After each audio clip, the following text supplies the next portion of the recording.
कौन नीली मत जाना तू जानत दीप जलाना। लेकिन शिक्षक ने एक बात जरूर कही कि आप ज्ञान का दीप जलाओ, मानवता से प्यार करो। हो सकता है कि उसकी आस्था हमारे आस्था से टकरा रहा हो सकता है वो कांवड़ ले जाना ले आना पसंद उनको नहीं हो, लेकिन आपका पसंद और नापसंद किसी और पे थोपना ये ठीक नहीं है। और मीडिया को जज नहीं बनना चाहिए, जांच का विषय है। वो शिक्षक जैसा उसका नाम है गंगवार, गंगवार से तो पता चलता है कि वो सनातन धर्मी है कि उनके कहने का मकसद क्या था। जबकि जो आखिरी पंक्ति की कविता की जो लाइनें हैं कि ज्ञान का दीपक जलाओ, मानवता की अलख जगाओ, ये अति उत्तम है, अति सुंदर है। और इस राह पे ही आने वाले नौनिहाल को चलना होगा। वर्तमान में जो देश की हालात है, जो देश की राजनीतिक दलें हैं, जिस तरीके से कॉम्युनल बातें करते हैं, जिस तरीके से सांप्रदायिक बातें करते हैं, उसमें तो ये बीज मंत्र का काम करेगा देश को एक धागा में पिरोने के लिए। मानवता प्रेमी हमें बनना होगा। मैं खुद सनातनी हूँ, मैं खुद कावड़ लेने नहीं गया। क्यों नहीं गए? नहीं गए, लेकिन क्या मेरी आस्था देवादिदेव महादेव में नहीं है? ये तो नहीं है ना। मैं नित्य बाबा को जल अर्पण करता हूँ, तो मैं अपने महादेव से प्रेम करता हूँ, मैं उनकी पूजा करता हूँ। कांवड़ लेने जाना और नहीं लेने जाना ये हमारे ऊपर निर्भर करता है, मैं जाऊँ या ना जाऊँ। अब जिस दिन जल होगा उस दिन मैं खाटू श्याम में रहूँगा, तो मेरी आस्था जहाँ हमें लेके जा रही वहाँ मैं जा रहा हूँ। तो ये नहीं आप कह सकते हैं कि खुद नहीं जाते और किसी और को भेजते। बहुत बड़ी विडंबना है, मधुशाला खोल रहे हैं, पाठशाला को बंद कर रहे हैं आप। तो ये सरकार की सोची समझी रणनीति का हिस्सा है, क्योंकि उस प्राइमरी पाठशाला में किसी सरकारी अधिकारी का बेटा, किसी नेता का बेटा, किसी सरकारी कर्मचारी का बेटा नहीं पढ़ने जाता महोदय।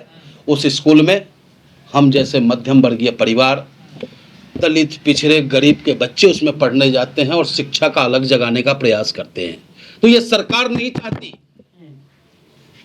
कि उन लोगों तक शिक्षा पहुंचे, क्योंकि शिक्षा जब पहुंच जाएगा तो वो अपने अधिकार की बात करेंगे, वो अपने संविधान में जो उन्होंने बाबा साहब भीमराव अंबेडकर जी ने सबको एक्चुअल फंडामेंटल राइट्स दिया है उसकी मांग करेंगे। तो ये सरकार चाहता है कि आने वाली पौध शिक्षा से दूर रहे, और इसके हम खिलाफ है। ऑल इंडिया मजलिस इत्तेहादुल मुस्लिमीन सरकार की इस पद्धति से बहुत खिलाफ। तो आप कहें ना, सरकार के ही हैं स्कूल, शिशु शिक्षा मंदिर, कई स्कूल ऐसे हैं जो आरएसएस के चल रहे हैं, लेकिन वहां भी आप आरटीआई डालोगे ना तो ईडब्ल्यूएस का जो कोटा है उसमें बच्चों को एडमिशन नहीं हो पा रहे हैं। तो वाह भैया नेताजी, वाह भैया मेरे सरकार, कहते कुछ हो करते कुछ हो।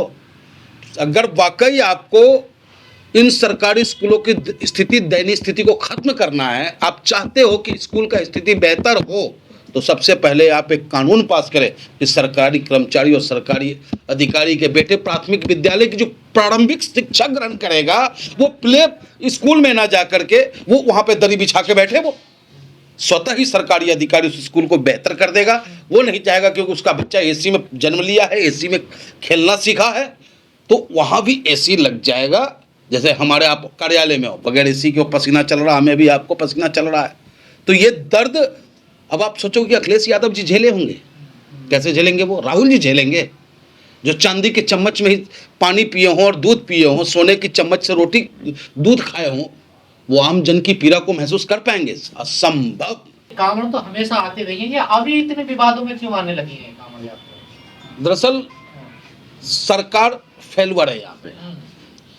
सरकार के द्वारा जिस तरीके से प्रोपेगेंडा किया जा रहा है, अब आप बताओ किसने ताकत दे दी हिंदू रक्षा दल को संविधान से ऊपर चलने की? किसने ताकत दे दी उन बाबाओं को? ये देश सबका है, सभी धर्मों का है, और इस देश की ताकत ही यही है कि बॉर्डर पर जब सोफिया कुरैशी बॉम्बार्डमेंट करता है तो पाकिस्तानी को घुटने के बल लाता है, और देश जब जलने की हालात में खड़ा होता है तो वैसे आके फ्रंट फुट पर बैटिंग करता है और देश सुरक्षित होता है। तो ये देश की खूबसूरती है। लेकिन इन बाबाओं ने, इन राजनीतिक दलों ने जो धर्म का चादर ओढ़ाकर विद्यालय बंद करवा रहे हैं, मधुशाला चालू करवा रहे हैं, लेकिन जनता समझ नहीं पा रही है तो भैया इसमें हम और आप कर भी क्या तो सकते पंडित जी आपको क्या लगता है, ये जो बच्चे कामर ला रहे हैं 12 साल 15 साल 20 साल के, इन्हें स्कूल जाने की जरूरत है, इन्हें कामर लाने की जरूरत है? आपके विचार में क्या होना चाहिए? नहीं, शिक्षा प्रथम शिक्षा है, लेकिन आस्था पे, अगर उसकी आस्था है कि मैं बाबा का जल लेकर के आऊं, कोई ऐसी मनता है, कोई ऐसी मन्नत रही होगी, अगर वो लाने चला गया तो 3 दिन में वो MBBS नहीं हो जाएगा।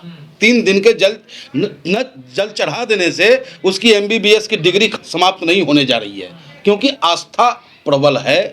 कोई अल्लाह में आस्था रखता है। पंडित जी जल थोड़ा ही ला रहे हैं, होड़ मत रही है। कोई 80 लीटर ला रहा है, हाँ। कोई 1.5 कुंटल ला रहा है, कोई 2 कुंटल ला रहा है। देखिए कई लोगों के हाथ में टूट गए, बिल्कुल टूट गए, और कई लोग जल को छोड़ के भी भाग रहे हैं। कई लोग, तो ये कोई अवस्था नहीं हो सकती है। उनसे मेरी अपील है कि धर्म को धारण आप करें।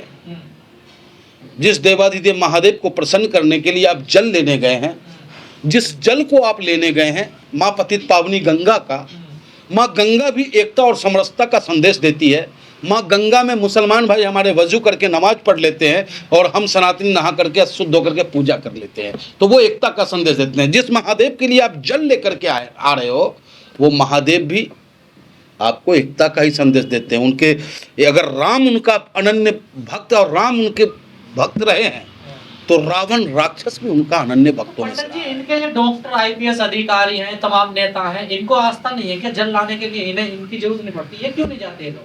देखिए, ये तो मैं नहीं कह सकता कि आस्था है उनका या नहीं है, लेकिन मैं जब कोई नेता देखा आपने कमेंट लाते हुए? देखिए, मैं अभी अपने आप को नेता तो नहीं कह सकता, लेकिन बिहार में मैं खुद बसंत पंचमी पे जाता हूँ।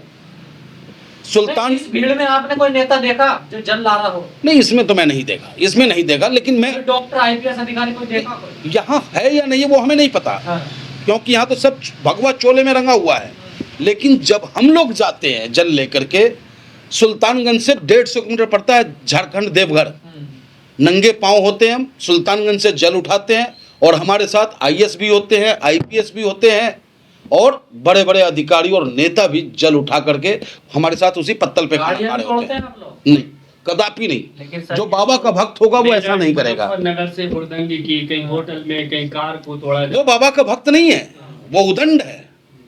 उन चंद उदंड लोगों की वजह से आस्थावान लोगों के आस्था पे चोट पहुंचता है, जिसमें कि हम खुद कह देते हैं कि कावड़ के नाम पर ये हुड़दंग मचाने गए हुए हैं, जबकि कुछ ही लोग ऐसे हैं।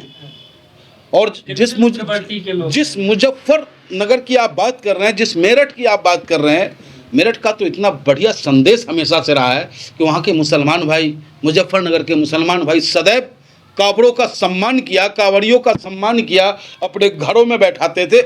कुंभ का जो मेला लगा था, जिस दिन भगदड़ मची थी, उस दिन मैं वहीं मौजूद था।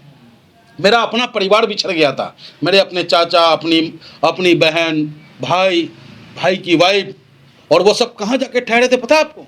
हमसे 10 किलोमीटर दूर किसी मुस्लिम परिवार में। उस मुस्लिम परिवार ने पूरी रात आश्रय दिया, और फ़ोन पे बात हुई तो हमें तसल्ली हुई। तो कहने का मतलब, एक तरफ तो जिस मुसलमान को आप कुंभ में जाने के लिए रोक रहे थे, आधार कार्ड मांग रहे थे, लेकिन जब आपदा आई तो वही प्रयागराज का मुसलमान हमारे परिवार की सुरक्षा किया। इन गोदी मीडियाओं पे बैन लगाना होगा, सुप्रीम कोर्ट को संज्ञान लेना होगा, जो बार बार गरीब लहरों पे पहरे बिठाते हैं। और हकीकत तो यह है कि आप यूट्यूबर ही इस देश की वास्तविकता, आम जन की आवाज़ को लोगों तक पहुंचा पा रहे हो। ये गोद मीडिया तो सरकार प्रायोजित है, सरकार जो कहती है वो ये करने को बाध्य है, तो सुप्रीम कोर्ट को इस पर संज्ञान लेना चाहिए। जब से योगी बाबा आए, मैं पूछना चाहता हूँ आपके चैनल के माध्यम से अपने तमाम सनातनी भाइयों से, क्या इससे पहले कावड़ नहीं निकला? क्या इससे पहले डीजे नहीं बजे? लेकिन योगी बाबा के आते ही गाना निकल जाता है, अब फलाने ने डीजे बंद करवाया था और इसने डीजे बजवाया है।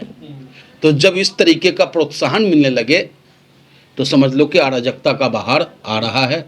जैसे कि बिहार में जब ढोरी चटना गाना, एक गाना निकला था ढोरी चटना, तो जब ढोरी चटना गाना पे 12 करोड़ लोग उसको लाइक करने लगेगा, तो लोगों की मन स्थिति कहाँ पहुँच रही है।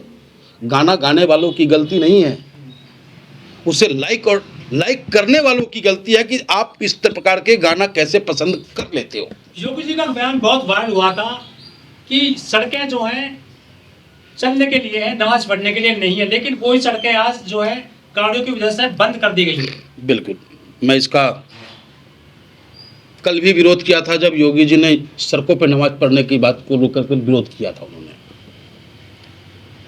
लेकिन जब सरकार ही डंडा लेके खड़ा हो जाए, ईद के मौसम में, जब ईद के वक्त में जब मस्जिदों में भीड़ होती है, लेकिन इस सरकार के डंडा के दम पर लोग 3-3 शिफ्टों में नमाज पढ़ते हैं, तो मैं यही, हमारी मांग क्या है, आप कांवड़ियों का स्वागत हेलीकॉप्टर से करें, फूल आप बरसाएं, लेकिन एक नगर में 2 भाव, ये बर्दाश्त नहीं है, ये स्वीकार नहीं है। ये बाबा साहब भीमराव अंबेडकर के आत्मा को ठेस पहुंचाने जैसा निर्णय है आपका आदरणीय योगी आदित्यनाथ जी। जब आप कांवड़ियों का फूल बरसा करके स्वागत करेंगे, तो मुसलमानों के जुलूस पे पाबंदी क्यों, मुसलमानों के नमाज पे पाबंदी क्यों?